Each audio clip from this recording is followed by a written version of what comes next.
Standard form क्या है जो हम लोग कर रहे हैं सारे क्वेश्चंस की, एक्स वाई और इक्वल्स टू के बराबर में हमारे पास कांस्टेंट आएगा। तो हम लोगों ने क्या किया, इस 3 को इस साइड लेके आए तो +3 हो गया, इस 2 को इधर लेके आए तो प्लस का 2 हो गया। तो मेरे पास इक्वेशन हो गई अब x minus 3y equals to 3 first equation, 3x minus 9y equals to 2 second equation. तो सबसे पहले हम लोग कंपेयर करेंगे a1 upon a2, b1 upon b2 and c1 upon c2। तो देखते हैं a1 अपॉन a2। तो a1 आपके पास कुछ नहीं है, मीन्स 1, और a2 आपके पास 3, तो 1/3 आ गया आपका a1 अपॉन a2। ऐसे b1 upon b2 -3 over -9, -3 over -9 काट के पास 1/3 आ गया।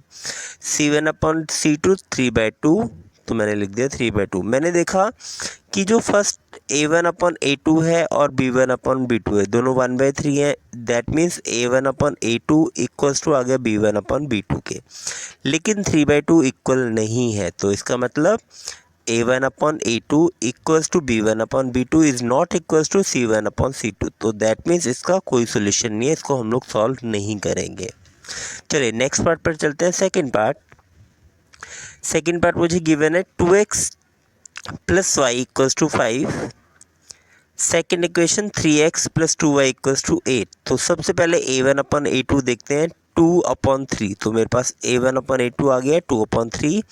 देखते हैं b1 अपॉन b2 1/2, तो 1/2, और c1 अपॉन c2 5/8, तो 5/8। a1 upon a2, b1 upon b2 and c1 upon c2 हमने लिख लिया। फिर मैंने देखा a1 upon a2 2/3, b1 upon b2 1/2, तो दोनों इक्वल नहीं है। मैंने लिख दिया a1 upon a2 is not equals to b1 upon b2। ये क्या है, हमारे पास यूनिक सॉल्यूशन है, अद्वितीय हल है। तो दोस्तों हमें ये कहा था कि अगर इसका यूनिक सॉल्यूशन है तो आपको क्या करना है, क्रॉस मल्टीप्लिकेशन मेथड से उसको सॉल्व करना है। तो हम सबसे पहले क्या करते हैं, अगेन इक्वेशंस को लिख लेते हैं। जो दो इक्वेशन हमें गिवन थी, 2x plus y equals to 5, 3x plus 2y equals to 8। दोनों इक्वेशन को लिखने के बाद हमने एक नंबर, मैजिक नंबर याद करने के लिए आपको बोला था 2 3 1 2। तो मैंने क्या किया, उस नंबर को लिख लिया यहाँ पर 2 3 1 2। अब क्या करना है, सेकेंड टर्म मीन्स y वाली रकम, इसके सिर्फ नंबर जो आपके पास है वो हमने लिखना है। तो y के आगे कुछ नहीं है फर्स्ट इक्वेशन में, तो दैट मीन्स 1, हमने 1 लिखा।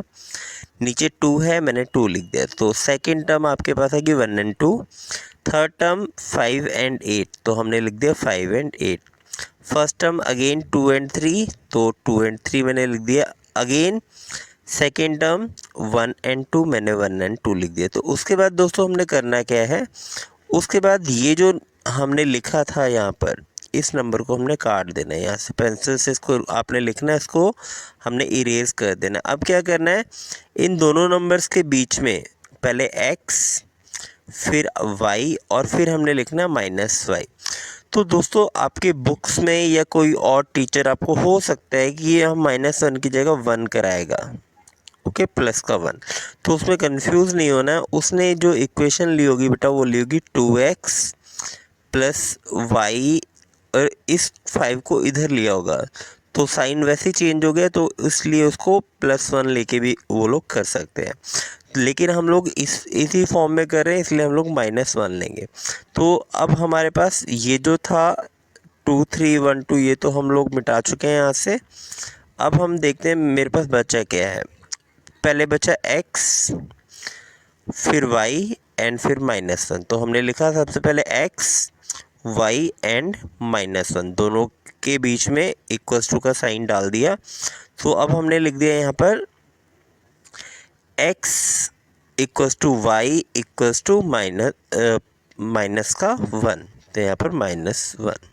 तो अब आपने क्या करना है, पहले यहाँ से क्रॉस मल्टीप्लाई करना, 1 इंटू 8, फिर माइनस का साइन डालना है, 2 into 5, again 5 into 3 -8 into 2, again equals to -1, 2 into 2 and 3 into 1। तो इसके बाद इसे सॉल्व करेंगे, देखते हैं।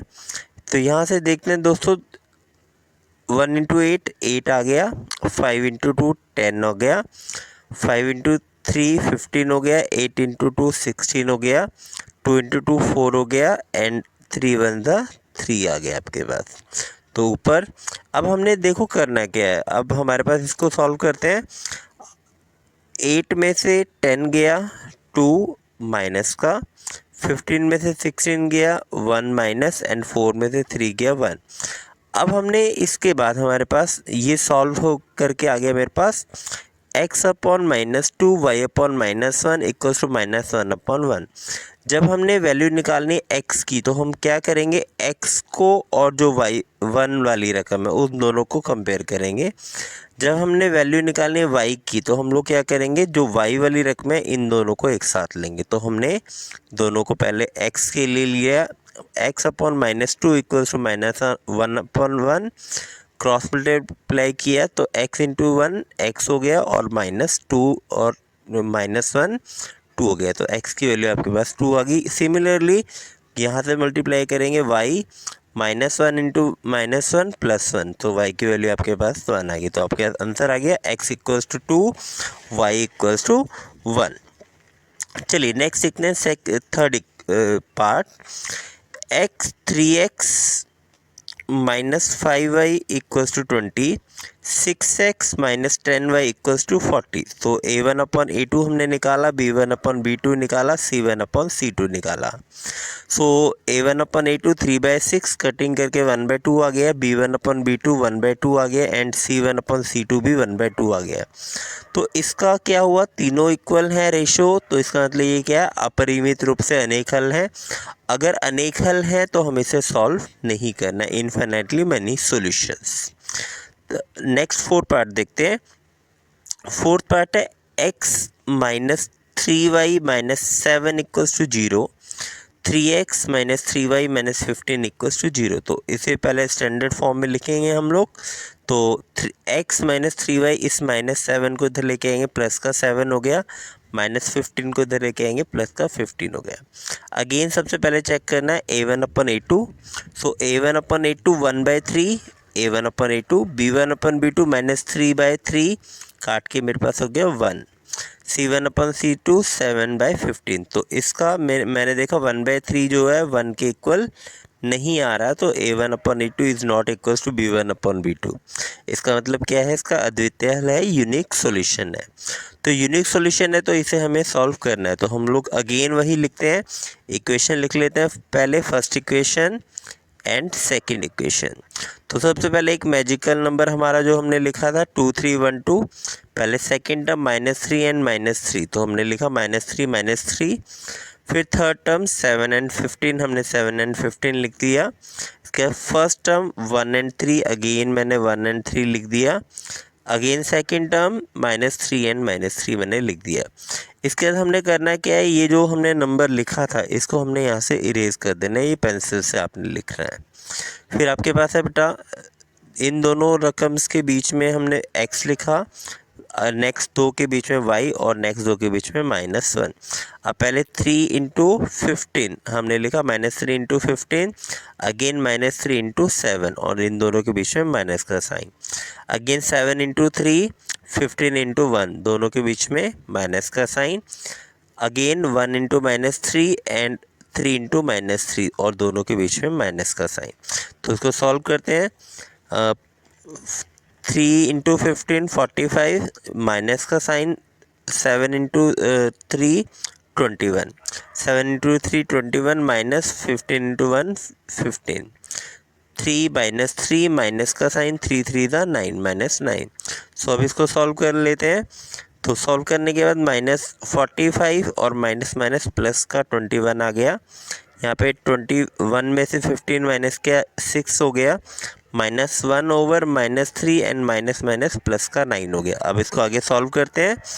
तो मेरे पास बचा x over -24, y over 6 and -1 over 6। Again अब जब मुझे x की वैल्यू निकालनी है तो हम क्या करेंगे, x को और जो -1 वाली रकम है उसको लेंगे। जब मुझे y की वैल्यू निकालनी है तो मैं y को और -1 को लूँगा। तो यहाँ से क्रॉस मल्टीप्लाई किया तो 6x equals to 24, and x की वैल्यू 24/6, आपकी x की वैल्यू आ गई है 4।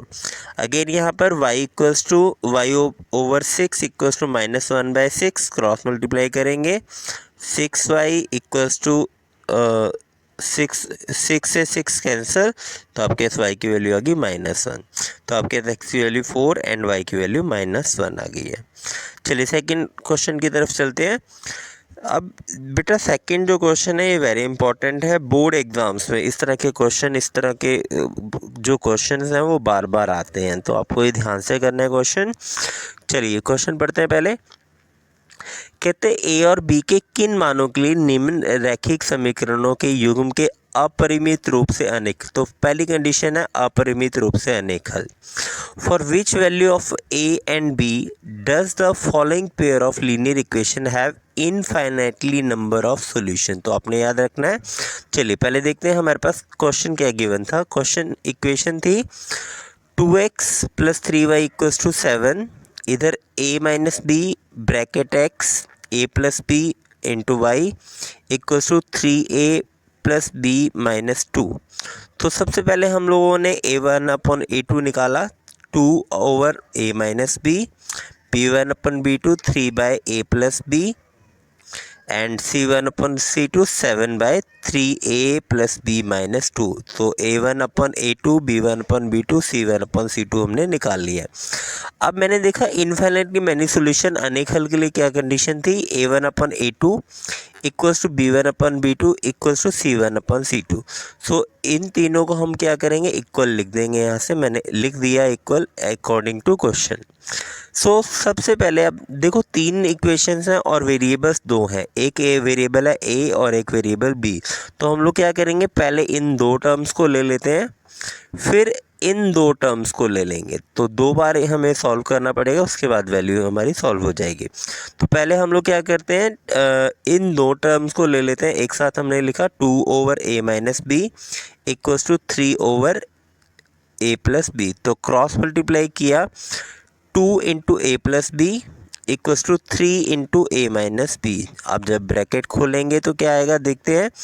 2 को जब a से किया 2a आ गया, 2 को b से किया 2b आ गया, 3 को a से किया 3a आ गया, 3 को b से किया -3b आ गया। अब क्या करना है, a वाली सारी टर्म्स एक तरफ और b वाली सारी टर्म्स एक तरफ। तो हमने इधर से लेके आए, 3a को इधर लेके आएंगे, 2a - 3a हो गया, और इधर से b को लेके आएंगे, -3b ऑलरेडी था यहाँ पर, और a प्लस इधर आके माइनस हो गया, तो 3b - 2b हो गया। अब यहाँ से मेरे पास हो गया 2a एंड 3a दोनों के साइन डिफरेंट थे, मैंने माइनस कर दिया, बड़ी रकम का साइन माइनस लग गया तो -a।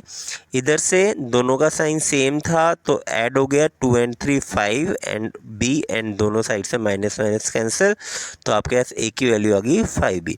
अब हम देखते हैं सेकंड हम क्या करेंगे, इन दोनों को लेंगे, means 3/a + b equals to 7/3a + b - 2। तो हम लोग यहाँ पर लिखेंगे 3/a + b equals to 7/3a + b - 2। अब a की वैल्यू हम लोग 5b इसमें पुट करते हैं, a की जगह पर 5b + b equals to 3 × a + b - 2। So मैंने यहाँ पर लिख दिया 5b एंड b 6b हो गया मेरे पास, 7 एंड 3 × 5 = 15 + b - 2। तो अब हम लोग क्या करेंगे, इधर से कैंसिल करते हैं इससे, 3 × 1 = 3, 3 × 2 = 6। तो मेरे पास आ गया 1/2 equals to 7/16b - 1। Cross multiply करते हैं तो 1 × 16b - 2 एंड 7 × 2b। तो इसको आगे और सॉल्व करते हैं, तो 16 को 1 से करेंगे तो सेम टर्म हो गई, 7 × 2 = 14, 14b हो गया। अब बेटा क्या करेंगे, 14b को इधर लेके आते हैं और 2 को इस साइड लेके आते हैं, 2 माइनस इधर आके प्लस हो गया मेरे पास, और 16b और ये 14b इधर आके माइनस हो गया, तो 16b - 14b = 2 मेरे पास आ गया। अब 16b में से 14b माइनस हो गया तो मेरे पास 2b हो गया, 2b = 2। सो b की वैल्यू क्या आ जाएगी, 2/2 काट के 1 आ गया। सो a = था मेरे पास 5b, तो यहाँ पर b की वैल्यू पुट कर देते हैं, 5 × 1 5 आ गया। तो आपके पास ए की वैल्यू 5 और बी की वैल्यू 1 आ गई है। चलिए सेकंड पार्ट इसी का देखते हैं। For which value of k will the following pair of linear equation have no solution. तो इसका क्या होगा, हमारे पास नो सॉल्यूशन होना चाहिए। तो नो सॉल्यूशन के लिए फिर वही देखते हैं, कोई हल नहीं के लिए पहले कंडीशन हमारे पास जो क्वेश्चन था हमने लिख लिया, a1/a2 निकाला इसका। तो a1/a2 मेरे पास है 3/2 माइनस के, b1/b2 1/k-1 and c1/c2 1/2 plus 2k+1। सो अब मेरे पास पहले नो सॉल्यूशन के लिए कंडीशन थी a1/a2 equals to b1/b2 is not equals to c1/c2। तो मैंने कंडीशन लिख ली है। a1/a2 था मेरे पास 3/2k-1, b1/b2 1/k-1 और c1/c2 1/2k+1। सो अब दोस्तों इसे दो तरह से हम लोग कर सकते हैं, पहला इन दो इक्वेशंस को लेके और सेकंड इन दो इक्वेशन को लेके। तो मैंने आपको दोनों ही केस करके दिखाए हैं। फर्स्ट केस देखते हैं। फर्स्ट केस में इन दोनों को हमने लिया है 3/2k-1 equals to 1/k-1, cross multiply किया है यहाँ से। सो 3 जो है किससे मल्टीप्लाई होगा, k-1 से। 3 × k-1 मैंने लिख दिया। अगेन मेरे पास 2k-1 को 1 से करेंगे तो 1 ऐसे लिख दिया। तो इसको सेम हो गया, ब्रैकेट को खोला, 3 × k, 3k हो गया, 3 × 1 -3 हो गया, इक्वल्स टू 2k-1। अब k को इस साइड लेके आएंगे, 3 को इस साइड लेके आएंगे, तो मेरे पास क्या होगा, 3k ऑलरेडी यहाँ पर था, 2k प्लस का इधर आके माइनस हो गया, माइनस का 1 ऑलरेडी इधर था मेरे पास, ये माइनस का 3 इधर आके +3 हो गया। सो यहाँ से 3k में से 2k माइनस हुआ, k रह गया, और यहाँ पे 3 में से 1 माइनस के 2, तो k की वैल्यू आपके पास आ गई 2। तो पहली कंडीशन हो सकती है k की वैल्यू 2 हो। ओके, सेकंड कंडीशन देखते हैं, केस 2 में मैंने लिखा इन दोनों को, तो 1/k-1 equals to 1/2k+1 is not equals to. तो जो नॉट इक्वल्स टू का वो निशान ही रहेगा, लेकिन ये बिहेव इक्वल्स टू की तरह ही करेगा। तो हम लोग यहाँ से क्रॉस मल्टीप्लाई जब किए बेटा, तो दोनों रकम सेम हैं, तो दोनों रकम सेम में हमने क्या किया, मल्टीप्लाई करने के बाद एक को इससे किया तो सेम आ गया 2k-1, और a को k-1 से किया तो k-1 आ गया, बीच में बराबर नहीं का साइन रहेगा।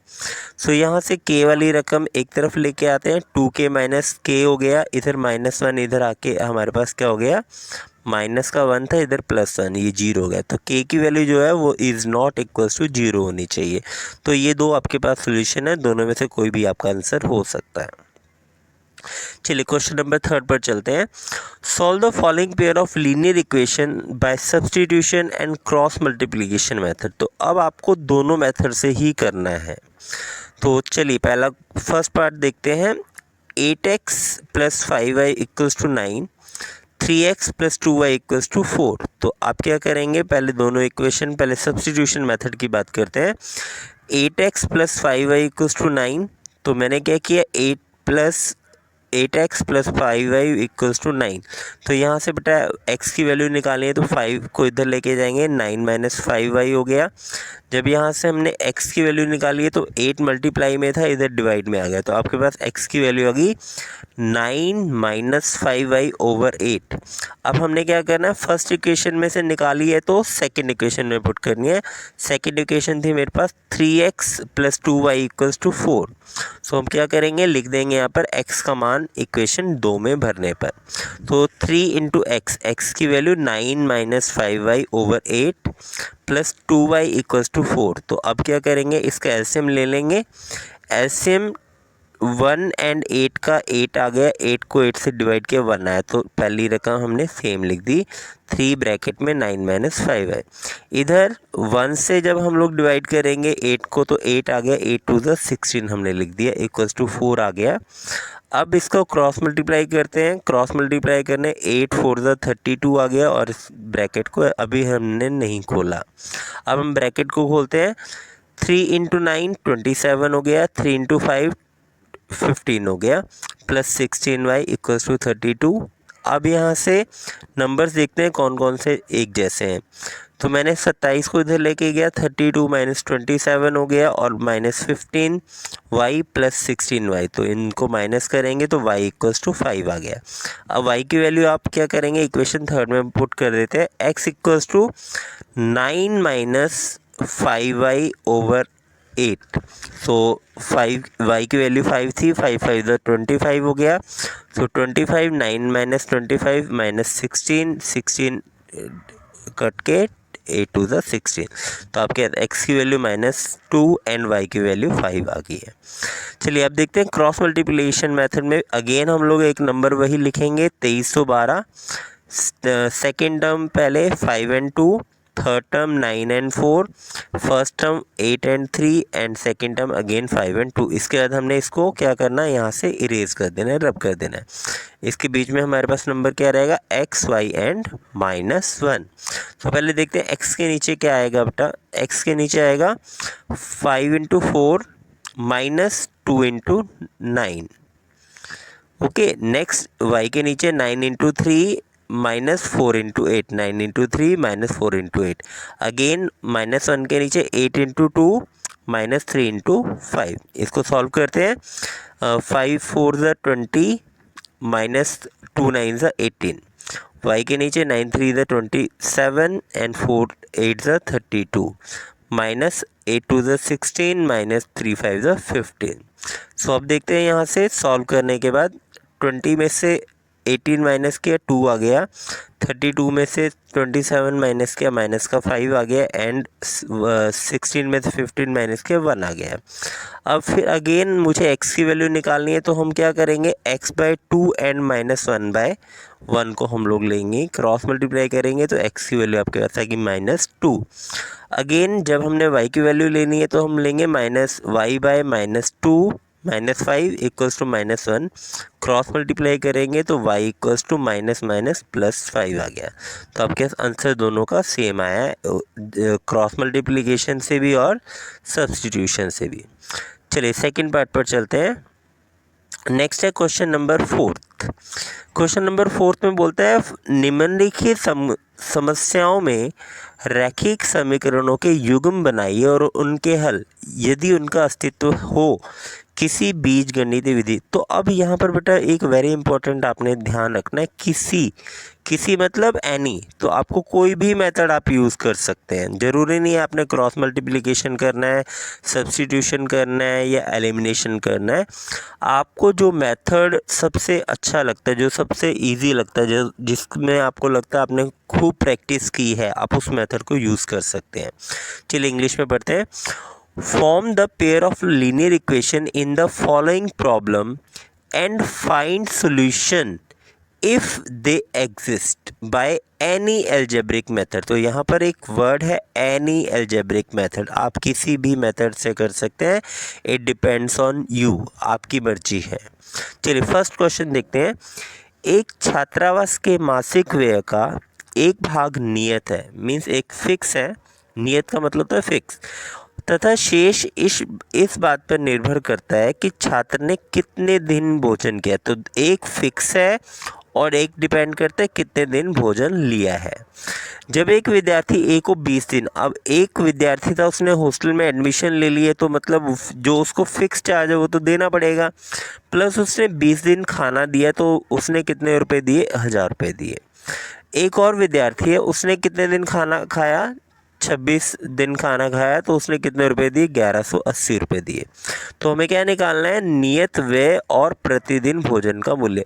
तो बेटा जब कभी भी आप वर्डिंग वाले क्वेश्चन करोगे तो उसमें ये ध्यान रखना जो आपको पूछा गया है वही आपने मानना है। तो आपने मानना है एक नियत व्यय और एक प्रतिदिन भोजन का मूल्य, ये आप मान लेंगे। चलिए इंग्लिश में पढ़ लेते हैं एक बार। A part of a monthly hostel charge is fixed and the remaining depend on the number of the days one has taken food in the mess। तो एक जो फिक्स है और दूसरा कितना है, number of days taken food in the mess. When a student A takes food for 20 days, अगर वो 20 डेज में के लिए खाना खाता है, she pays 1000 rupees and as a hostel charge. whereas a student B who takes food for 26 days pay rupees 1160. Find fix charges and cost of food per day. तो आपको फिक्स चार्जेस और cost of food, तो हम लोग यही मान लेते हैं लेट फिक्स चार्जेस जो है that is x rupees and cost of food per day that is y rupees. तो हम लोग क्या मानना है बेटा, हमने मान लिया माना हॉस्टल का नियत किराया x रुपये और प्रतिदिन भोजन था y रुपये। अब देखो एक एग्जांपल करते हैं, मैं कहता हूँ मैंने एक दिन खाना खाया, तो हॉस्टल में जो एडमिशन ले ली वो तो फिक्स तो आपको देना ही देना पड़ेगा। खाना कितने खाया, एक दिन, तो एक दिन का आपको y रुपये, तो आपको टोटल कितना देना पड़ेगा x प्लस y अगर आप एक दिन खाना खाते हो।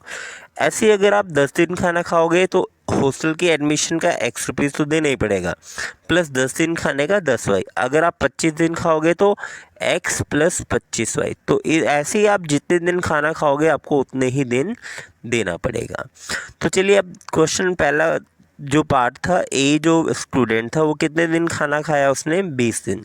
तो हॉस्टल का x रुपये और 20 दिन टोटल मिला के उसने कितना दिया, 1000 रुपये। तो फर्स्ट इक्वेशन होगी मेरे पास x plus 20y equals to 1000 sorry. Second equation, उसने 26 दिन खाना खाया। 26 दिन खाने का मतलब x तो उसने एडमिशन चार्जेस लेंगे, उसके चार्जेस फिक्स चार्जेस हैं, फिर 26 दिन का एक दिन का y है, 26 दिन का 26y हो गया, ये हो गया 1180 रुपये। तो अब क्या करेंगे, सेकेंड इक्वेशन दोनों को हमने लिख लिया। मैंने देखा दोनों का x ऑलरेडी इक्वल है, मुझे लगता है elimination method the best method है, बहुत इजीली हो जाता है और यहाँ पर कुछ भी हमें करने की ज़रूरत नहीं है, सिर्फ इसके निशान चेंज करें। तो निशान चेंज करने के लिए मैंने लिख दिया फर्स्ट माइनस सेकंड, तो निशान चेंज कर दिया, x कैंसिल। इधर देखते हैं 26y और 20y, 26y का निशान माइनस है और 20y का निशान प्लस है। तो 26 में से 20 माइनस किया, माइनस का 6 आ गया और 1180 में से अगर मैं 1000 माइनस करूँगा 180 आ गया, निशान बड़ी रकम का माइनस का। दोनों साइड से माइनस माइनस कैंसिल, तो मेरे पास हो गया 6y equals to 180 and y की वैल्यू होगी 180 डिवाइड बाय 6। तो ये कटिंग करके आपके पास कितना आ जाएगा, 30। तो दोस्तों आपकी y की वैल्यू आ गई 30। अब हम y की वैल्यू को इक्वेशन फर्स्ट सेकंड में जिस मर्जी में आप पुट कर सकते हैं। मुझे लग रहा है फर्स्ट इक्वेशन बहुत इजी है, तो हम क्या करेंगे, फर्स्ट इक्वेशन में पुट करते हैं। तो फर्स्ट इक्वेशन थी x plus 20y equals to 1000। तो x और y की वैल्यू हमारे पास आई है 30। सो 20 इंटू 30 600 हो गया बराबर 1000। अब क्या करेंगे, ये जो प्लस है इधर आके माइनस होगा, तो 1000 में से 600 माइनस करेंगे 400। तो x की वैल्यू आपके पास 400 होगी, y की वैल्यू आपके पास 30। अब जो x आपने क्या लिया था, फिक्स चार्जेस, तो हॉस्टल का जो नियत व्यय था वो कितना आ गया आपके पास, 400 रुपये, और जो पर डे फूड था वो था y। तो y की वैल्यू हमारे पास कितनी आई है, 30। तो आप क्या लिखेंगे, हॉस्टल का जो व्यय है वो है आपके पास 400 रुपये नियत व्यय, और प्रतिदिन भोजन मूल्य कितना आपके पास 30 रुपीज़ है। तो ये आपका आंसर हो गया। चलिए सेकंड पार्ट देखते हैं। A fraction becomes 1/3 when 1 is subtracted from the numerator. तो अगर हम न्यूमरेटर में से बेटा 1 सब्ट्रैक्ट करें तो फ्रैक्शन हो जाते 1/3, पहली कंडीशन। एंड इट बिकेम्स 1/4, और ये 1/4 बन जाती कब, when 8 is added to its denominator. तो जब हम लोग डिनोमिनेटर में 8 ऐड करते हैं तो क्या होता है, डिनोमिनेटर में 8 ऐड करने पर वो 1/4 हो जाती है, अगर न्यूमरेटर में 1 सब्ट्रैक्ट कर दें तो 1/3 हो जाती है। चलिए हिंदी में पढ़ते हैं एक बार।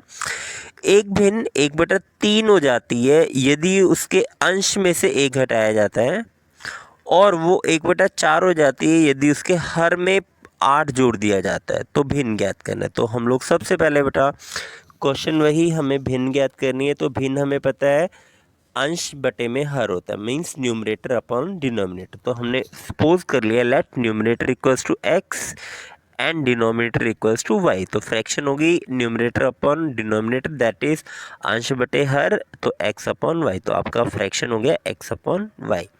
अब पहला देखते हैं, हमारे पास जो फ्रैक्शन थी वो क्या थी, सिंपल एक्स अपॉन वाई थी।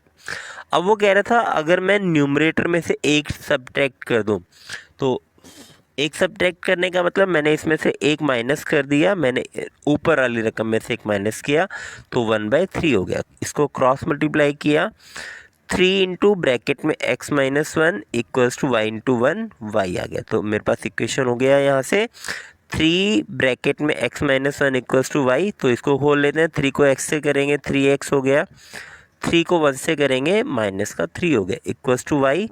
इक्वेशन बनाने के लिए y को इस साइड लेके आते हैं, 3 को इधर लेके आते हैं, तो मेरे पास हो जाएगा 3x, ये प्लस का y इधर आके माइनस का y, 3x minus y equals to minus का 3 इधर आके प्लस का 3। तो फर्स्ट इक्वेशन होगी मेरे पास 3x minus y equals to 3, first equation. चलिए सेकंड पर चलते हैं। सेकंड में मुझे बोला था यदि मैं उसके हर means denominator, if 8 is added to denominator, तो डिनोमिनेटर में मैंने 8 ऐड किया तो वो क्या गया 1/4, अगेन क्रॉस मल्टीप्लाई किया 4 into x 4x equals to y plus 8, again y को इस तरफ लेके आना है तो प्लस का y इधर आके माइनस वाई हो गया, 4x minus y equals to 8, ये आपके पास हो गई सेकेंड इक्वेशन। तो अब दोनों इक्वेशन को हम एक साथ लिखते हैं। फर्स्ट इक्वेशन थी 3x minus y equals to 3, 4x minus y equals to 8। तो मैंने देखा ऑलरेडी y इक्वल हो रखे हैं तो मैं फर्स्ट माइनस सेकंड कर लेता हूँ।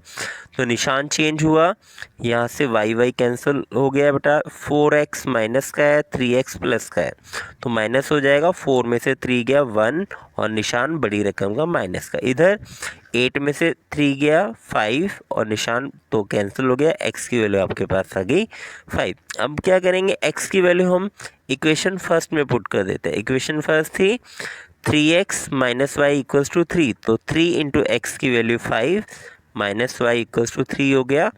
अब देखते हैं 3 5 ज़ा 15 माइनस वाई इक्वल्स टू 3, 15 को इधर लेके आएंगे तो माइनस हो जाएगा 3 माइनस 15, तो 3 माइनस 15 माइनस 12 हो गया, minus y equals to minus 12, minus minus cancel तो वाई की वैल्यू आपके पास आ गई 12। अब जो फ्रैक्शन की बात करते हैं, फ्रैक्शन था न्यूमरेटर अपॉन डिनोमिनेटर, मतलब अंश बटे में हर, तो x अपॉन वाई, तो x की वैल्यू 5 थी, y की वैल्यू 12, तो आपके पास आंसर आ गया 5/12। चलिए थर्ड पार्ट देखते हैं क्वेश्चन का। कहते हैं यश ने एक टेस्ट में 40 अंक अर्जित किए, जब उसे प्रत्येक सही उत्तर पर 3 अंक मिले तो हर एक करेक्ट आंसर पे कितने मिले हैं, 3 मार्क्स मिले हैं, और अशुद्ध पर एक जो मार्क्स था वो सब्ट्रैक्ट हो गया, वो कट गया है। ठीक है, चलिए सेकंड कंडीशन, यदि उसे सही उत्तर पर 4 अंक मिले तो जो क्वेश्चन उसने सही किए वो उतने ही थे, गलत किए वो भी उतने ही थे, लेकिन अगर मार्क्स बढ़ा दे, एक जो करेक्ट था उसके 4 बढ़ा दिए और जो इनकरेक्ट था उसके -2 कर दिया, तो उसके टोटल मार्क्स कितने हो गए, 50 हो गए। तो टेस्ट में कुल कितने प्रश्न थे, हमसे क्वेश्चन यही है, कुल कितने प्रश्न, टोटल क्वेश्चन कितने होंगे, जितने उसने सही किए और जितने उसने गलत किए। चलिए इंग्लिश में एक बार क्वेश्चन पढ़ लेते हैं। Yash scored 40 marks in a test getting 3 marks for each right answer. तो राइट आंसर के लिए कितने मार्क्स हैं, 3 मार्क्स हैं, and 1 marks for deducted for each wrong answer. तो हर एक रॉन्ग आंसर के लिए 1 मार्क्स, डिडक्ट होना मीन्स माइनस हो गया। दूसरी तरफ had 4 marks been awarded for each correct answer, अगर 4 मार्क्स उसको करेक्ट आंसर के लिए दिए जाएं and 2 marks deducted for each incorrect और -2 कर दें तो उसके मार्क्स कितने बन गए, 50 marks. How many question were there, तो हम लोग क्या कर लेंगे, सपोज कर लेंगे let number of correct answer equals to x, हमने सपोज कर लिया let number of correct answer x और लेट इनकरेक्ट y, तो सही उत्तरों की संख्या x और गलत उत्तरों की संख्या y। अब देखते हैं सही उत्तरों के जब नंबर 3 थे और करेक्ट इनकरेक्ट के कितने थे, -1 था, गलत के कितने थे, -1। तो अब देखो उसने सही उत्तर कितने किए, 1 पे कितना मिला, 3, तो टोटल कितने मिलेंगे, 3 इंटू एक्स 3x हो गया। जैसे फॉर एग्जांपल मैं बात करता हूँ, मैंने 2 क्वेश्चन सही किए, एक क्वेश्चन पे 3 नंबर मिले तो मुझे कितने मिलेंगे, 3 इंटू 2 6 मिलेंगे बेटा। ऐसे अगर मैं 10 क्वेश्चन सही करूँगा 10 इंटू 3 करेंगे। अब मैंने सही कितने किए हैं, सही किए मैंने x, और हर एक का कितना मिल रहा है 3, तो 3 इंटू एक्स 3x हो गया सही का। अब ऐसी एक नंबर जो अगर एक क्वेश्चन गलत करता हूँ -1 कट रहा है, 2 के कितने कटेंगे -2 कटेंगे, 3 के -3, तो -3 कैसे आया, 3 जो गलत किए -1, तो यहाँ पर गलत कितने किए उसने, गलत किए उसने y, तो एक पे कितना कट रहा है -1, तो गलत कितने हो गए -y हो गए। अब जब उसने एक पे 3 मिल रहा था और -1 कट रहा था, उसके नंबर से 40, तो according to question total marks उसको करेक्ट के मिले 3x और कटे कितने -y, तो x minus 3x minus y equals to 40। पहली क्वेश्चन हो गई। सेकंड देखते हैं कंडीशन सेकंड, कहता है अगर सही उत्तर के लिए करेक्ट आंसर के लिए 4 मार्क्स मिले तो करेक्ट आंसर कितने किए उसने, x किए हैं, तो 4 इंटू एक्स करेक्ट आंसर हो गया 4x, करेक्ट जो मार्क्स जो उसको पॉजिटिव मार्क्स मिले हैं। अब इनकरेक्ट के लिए -2 हो रहा है और उसने इनकरेक्ट किए कितने y, तो y इंटू 2 -2y हो गया। अब टोटल मार्क्स देखते हैं उसके कितने हो गए, टोटल मार्क्स उसके हो गए जितने करेक्ट किए और जितने उसके इनकरेक्ट, उन दोनों को ऐड कर दें या माइनस कर दें तो टोटल उसके 50 हो गए। So 4x minus 2y equals to 50। अब इसको क्या करें, मैंने देखा 4 2 50 तीनों रकम क्या है 2 से डिवाइड हो रही हैं, तो मैं लिख लेता हूँ डिवाइडिंग बोथ साइड बाय 2, तो 2 से डिवाइड करेंगे 2x minus y equals to 25, ये हमारे पास होगी सेकेंड इक्वेशन।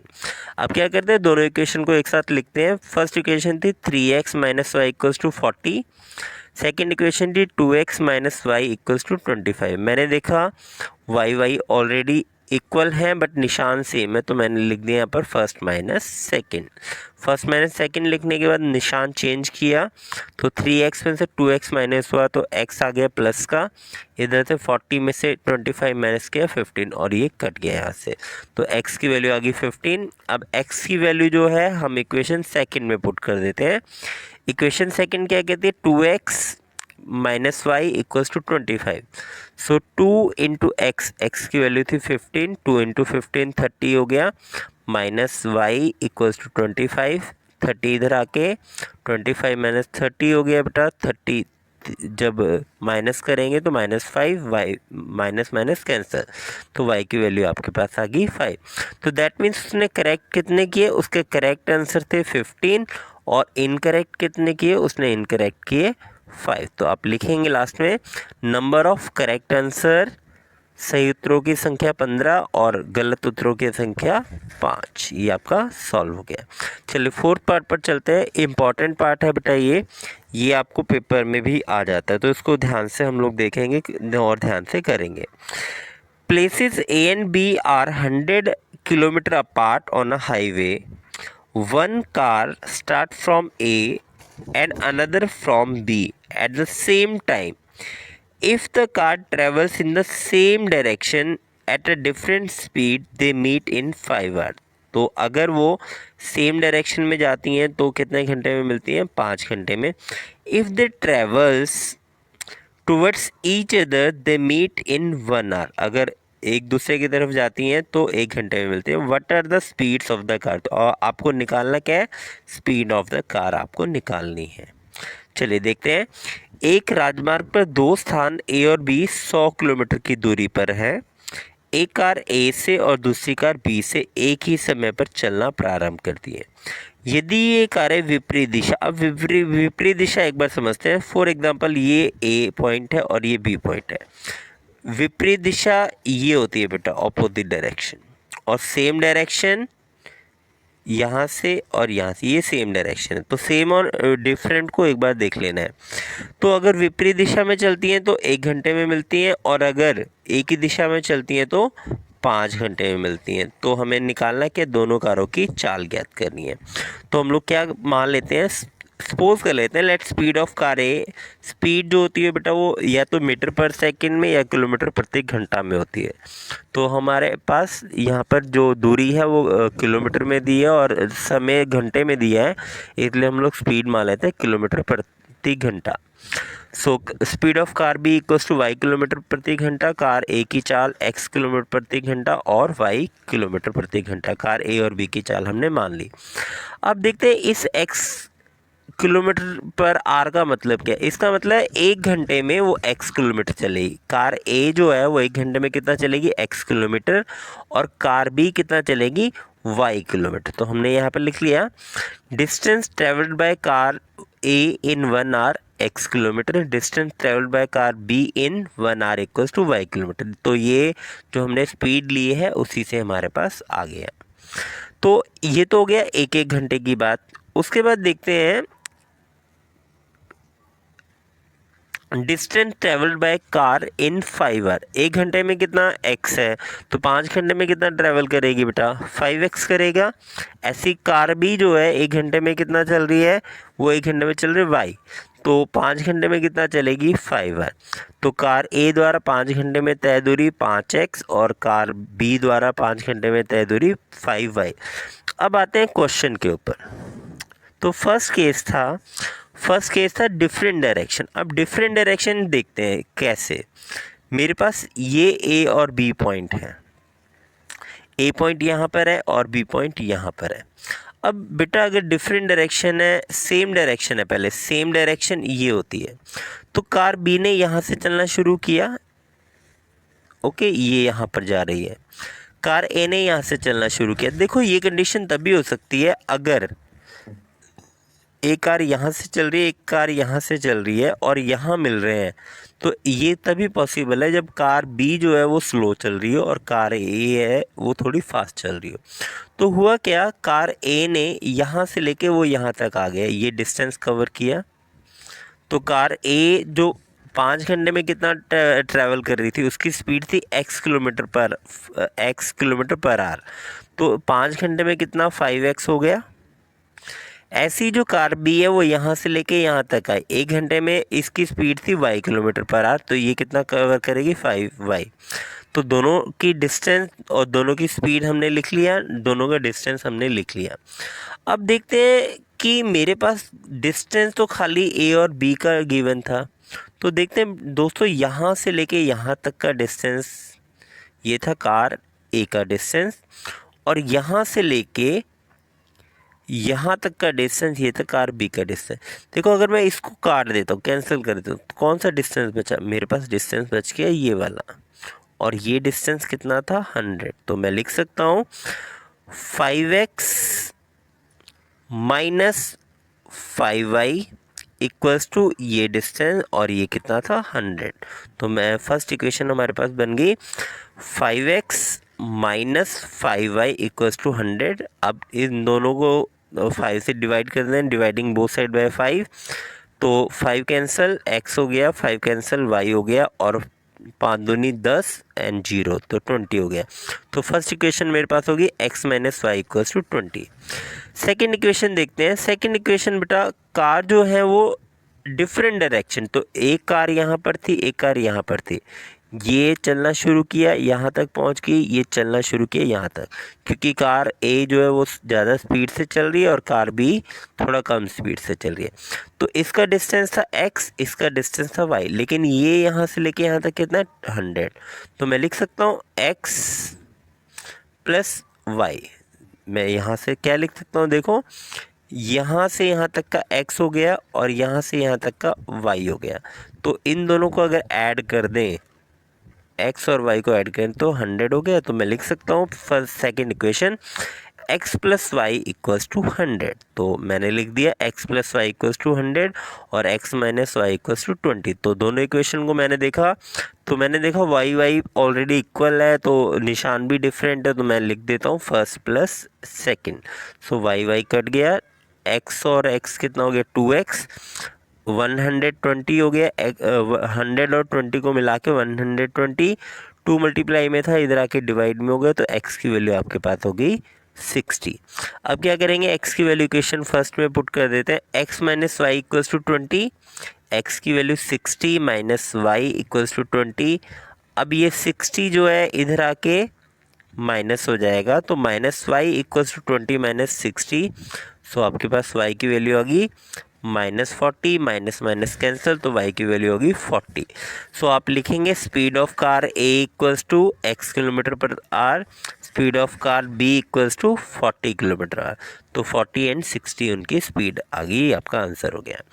लास्ट क्वेश्चन कहते हैं एक आयत का क्षेत्रफल 9 वर्ग इकाई कम हो जाता है यदि उसकी लंबाई 5 इकाई कम कर दी जाए। तो बेटा सेंटीमीटर नहीं दिया है, सेंटीमीटर की जगह आपको इकाई दी है, तो इकाई से कंफ्यूज नहीं होना। इकाई मीन्स हो सकता है सेंटीमीटर हो सकता है मीटर हो, तो उसमें कंफ्यूज होने वाली बात नहीं है। तो कहता है अगर उसकी लंबाई को हम लोग 5 इकाई कम कर दें और चौड़ाई को 3 इकाई बढ़ा दें तो क्या होता है, उसका क्षेत्रफल 9 वर्ग इकाई बढ़ जाता है, कम हो जाता है। फिर कहता है यदि हम लंबाई को 3 इकाई और चौड़ाई को 2 इकाई बढ़ा दें, दोनों को बढ़ाना है यहाँ पर, तो क्या क्षेत्रफल 67 वर्ग इकाई बढ़ जाता है। तो आयत की विमाएँ, विमाएँ का मतलब है लंबाई और चौड़ाई, तो हमें निकालना क्या है, लंबाई और चौड़ाई निकालनी है। चलिए इंग्लिश में क्वेश्चन देख लेते हैं। The area of a rectangular get reduce means कम हो जाना by 9 square units if its length is reduced by 5। तो लेंथ को आपने reduce means कम करना, means subtract करना। Length is reduced by 5 units and breadth is increased by 3। increase means plus करना और decrease means reduce means minus करना। तो अगर हम लोग इसकी ब्रेथ को इंक्रीज कर दें और लेंथ को रिड्यूस कर दें तो जो एरिया है वो 9 स्क्वायर यूनिट कम हो जाता है। If we increase the length by 3 unit, अगर अगेन इंक्रीज कर दें लेंथ को 3 unit and breadth by 2 units, तो क्या होता है, एरिया 67 यूनिट बढ़ जाता है। Find the dimension of the rectangle, तो आपको रेक्टेंगल की डायमेंशंस बतानी है। चलिए देखते हैं। फर्स्ट हमने वही मान लिया, let length of the rectangle and breadth of the rectangle, माना आयत की लंबाई x और आयत की चौड़ाई बराबर y। अब क्योंकि यूनिट दिया हम लोग यूनिट लिखेंगे इकाई, तो हमने लंबाई और चौड़ाई को मान लिया। अब देखते हैं बेटा आयत का क्षेत्रफल क्या होता है। आयत का क्षेत्रफल का फॉर्मूला है length into breadth, area of rectangle length into breadth. अब देखते हैं, एक बार ध्यान से समझना है। देखो अगर उसकी लंबाई x थी और चौड़ाई y थी तो एरिया था बेटा x इंटू वाई। ओके, अगर लंबाई x थी चौड़ाई y थी तो x इंटू वाई। अब क्या कह रहा है कि अगर मैं उसके लंबाई को क्या करना है, हमने 5 जो है कम कर देना। तो मैंने क्या किया, यहाँ पर लंबाई को 5 कम कर दिया। तो लंबाई पहले क्या थी, x थी, 5 कम किया मीन्स -5 कर दिया। अगर चौड़ाई को 3 बढ़ाना है, 3 बढ़ाना है तो breadth is increase by 3 unit और एरिया कितना है, 3 जो एरिया है वो 9 स्क्वायर यूनिट कम हो जाता है। तो 9 स्क्वायर यूनिट कम होने का मतलब पहले एरिया था XY, इसमें से 9 कम कर दिया, अगर लंबाई को 5 कम कर दिया और चौड़ाई को 3 बढ़ा दिया। अब इसको मल्टीप्लाई करना है तो पहले क्या करना है आपको, x को दोनों रकम से मैंने लिख दिया x इंटू वाई प्लस 3, फिर -5 को दोनों को -5 into y plus 3 equals to x into y -9। अब देखते हैं, खोलते हैं बेटा इस ब्रैकेट को। पहले x को y से खोलेंगे तो xy, x को 3 से करेंगे तो 3x, उसके बाद -5 को देखते हैं। -5 को y से करेंगे -5y, -5 को 3 से करेंगे -15 इक्वल्स टू XY -9 SER। दोनों साइड से XY सेम था, कैंसिल हो गया। मेरे पास बचा क्या, मेरे पास बचा ये रकम, मीन्स 3x -5y। इस -15 को उधर लेके जाते हैं, माइनस का 9 प्लस 15, तो 15 में से 9 गया 6 और जो साइन है बड़ी रकम का प्लस का आ गया। तो मेरे पास फर्स्ट इक्वेशन आ गई x -5y इक्वल्स टू 6, ये होगी इक्वेशन फर्स्ट। चलिए देखते हैं according to question second. Again मेरे पास अगर लेंथ x थी, ब्रेथ y थी, तो एरिया था x इंटू वाई। सो अब क्या कह रहा है मुझे सेकंड पार्ट में मुझे कह रहा है कि अगर हम लेंथ को भी 3 बढ़ा दें और ब्रेथ को भी 3 बढ़ा दें तो एरिया 67 यूनिट बढ़ जाता है। तो देखते हैं सेकंड पार्ट में, हमने लेंथ को भी 3 बढ़ा दिया यहाँ पर, हाँ जी, मैंने क्या किया, लेंथ को भी 3 बढ़ा दिया और ब्रेथ को भी 2 बढ़ा दिया, तो एरिया पहले एक्स वाई था, अब 67 बढ़ गया। तो अब देखते हैं, इसको खोलते हैं। एक्स को पहले दोनों रकम से मैंने लिख दिया, फिर +3 को दोनों रकमों से। अब इसको खोलने के बाद देखते हैं, x into y x y हो गया, एक्स इंटू 2 2x हो गया, 3 इंटू वाई 3y हो गया, 3 इंटू 2 6 हो गया, equals to x plus y 67। यहाँ से बेटा दोनों तरफ से एक्स वाई कैंसिल, बच गया 2x plus 3y plus 6 equals to 67। 6 को इधर लेके जाएंगे तो मेरे पास हो गया 2x plus 3y equals to 67 minus 6। तो 67 में से मैं 6 माइनस करूँगा, मेरे पास आ गया 61। तो सेकंड इक्वेशन हो गई 2x plus 3y equals to 61। दोनों इक्वेशन को एक साथ लिख लेते हैं। फर्स्ट थी 3x minus 5y equals to 6, second था 2x plus 3y equals to 61। अब मैंने देखा अब इक्वल नहीं है, मुझे इक्वल करना है, तो मैं क्या करूँगा, यहाँ से 2 से यहाँ मल्टीप्लाई कर दूँगा, इस 3 से यहाँ मल्टीप्लाई करूँगा। तो जब मल्टीप्लाई करूँगा तो दोनों रकमों को करना है। पहले 3 को 2 से किया, 3 टू द 6 हो गया, 2 को 5 से किया, 5 टू द 10 हो गया, फिर 2 को 6 से किया 12, तो मेरे पास हो गया 6x minus 10y equals to 12। अब 3 से देखते हैं, 3 को 2 से करेंगे 6x, 3 3 द 9 एंड इसको जब मल्टीप्लाई करेंगे 183 आ गया। तो अब देखा साइन सेम है, तो डिफरेंट करने के लिए मैंने लिख दिया यहाँ पे फर्स्ट माइनस सेकेंड। तो फर्स्ट माइनस सेकेंड लिखने के बाद मेरे पास ये कैंसिल हो गया, यहाँ से दोनों -10y माइनस 9y, तो दोनों को ऐड कर दिया, -19 हो गया। एक प्लस का 12 है, एक माइनस 183 है, तो माइनस किया तो 171 आ गया। दोनों साइड से minus minus cancel, so y की वैल्यू आ गई y equals to 171 divide by 19। तो 19 9 ज़ा 171 होता है, तो y की वैल्यू आपके पास आ गई 9। अब क्या करते हैं, y की वैल्यू इक्वेशन फर्स्ट में पुट करते हैं। इक्वेशन फर्स्ट थी मेरे पास 3x minus 5y equals to 6। So 3x minus 5 into y की वैल्यू थी 9 इक्वल्स टू 6, 9 5 ज़ा 45 इक्वल्स टू 6 हो गया। इधर माइनस का 45 है, इधर आके प्लस का 45 हो जाएगा, तो 3x इक्वल्स टू 45 प्लस 6 51 हो गया। तो x की वैल्यू आपके पास आ गई 51 डिवाइड बाय 3, तो 51 डिवाइड बाय 3 आपके पास आ गया 17। अब आपके पास x की वैल्यू 17 आ गई है और y की वैल्यू 9 आ गई, तो आप लिखेंगे length of the rectangle that is equals to 17 unit and breadth of the rectangle that is 9 unit. आयत की लंबाई 17 इकाई और आयत की चौड़ाई बराबर 9 इकाई। तो दोस्तों इसी के साथ हमारी ये वीडियो ख़त्म हो गई है और आपकी एक्सरसाइज 3.5 भी हमने कंप्लीट कर ली है। तो दोस्तों हमारे साथ इसी तरह बने रहिए, आप अपने लाइक शेयर और सब्सक्राइब हमारे साथ बनाए रखिए, अपने दोस्तों को शेयर ज़रूर कीजिए, वीडियो को लास्ट तक देखते रहिए और बाकी वीडियोस के लिए प्लीज़ बेल आइकन को प्रेस ज़रूर कर दीजिए, ताकि आपकी कोई भी नई वीडियो आएगी तो आपको उसका नोटिफिकेशन आ जाए। Thank you, thanks for watching and thanks for subscribing. Thank you.